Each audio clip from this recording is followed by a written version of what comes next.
एक गांव में किशोर नाम का एक किसान रहता था जिसके पास बहुत सारी ज़मीन थी, जिसमें से वो बहुत सारे अनाज उगाता था और अपने परिवार की सारी ज़रूरतों को पूरा करता था।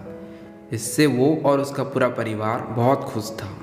एक दिन उसके घर एक जोहरी आया और किसान को हीरे के बारे में बताने लगा। जोहरी ने किसान से कहा कि अगर तुम्हारे पास इस उंगली की इतनी आधी साइज की भी हीरा हो तो तुम पूरा एक राज्य खरीद सकते हो, और अगर पूरी उंगली जितनी साइज की हीरा हो तो पूरा देश खरीद सकते हो। जोहरी की इस बात से किसान का दिमाग एकदम चकाचौंध हो गया और रात भर उसको नींद नहीं आई इस बात को सोच सोच कर। सुबह उठकर उसने निर्णय लिया कि परिवार वालों का देखभाल करने के लिए वो अपना सारा खेत बेच देगा और हीरे की खोज में निकल जाएगा। और उसने अपना खेत एक श्याम नाम के एक किसान को बेच दिया और खुद हीरा खोजने के लिए निकल गया।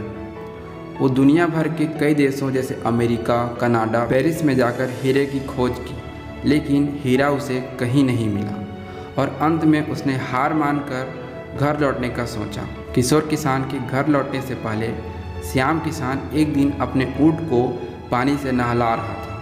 नहलाया हुआ गंदा पानी श्याम के उसी खेत के एक छोटे से नाली से होकर बह रहा था जो उसने किशोर किसान से खरीदी थी। नाली में कुछ पत्थर पड़े हुए थे जो पानी और सूरज की रोशनी पाकर चमकने लगे थे। उसी दिन वह जोहरी वहां से गुजर रहा था और उसकी नज़र उस पत्थर पर पड़ी और उसने श्याम से पूछा कि किशोर जी लौट कर आ गए क्या? श्याम बोला नहीं तो। जोहरी ने पूछा फिर वो हीरा कहाँ से आया और उसे वहाँ मिट्टी में किसने फेंक दिया है? श्याम बोला वो हीरा नहीं पत्थर है जो पूरे खेत में पड़ा हुआ है, और जब इस पर पानी और रोशनी पड़ती है तो वे चमकने लगता है।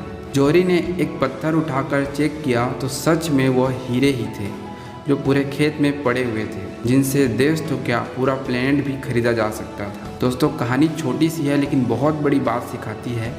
चीज़ें हमारे अंदर ही छुपी होती है पर हम उसे बाहर ढूंढते रहते हैं। हमारे अंदर टैलेंट और पावर की कमी नहीं है, बस ज़रूरत है तो उसे पहचानने की। कहानी अच्छी लगी हो तो लाइक कर देना और भी इसी तरह की कहानी सुनने के लिए चैनल को सब्सक्राइब करके बेल आइकन ज़रूर प्रेस कर देना।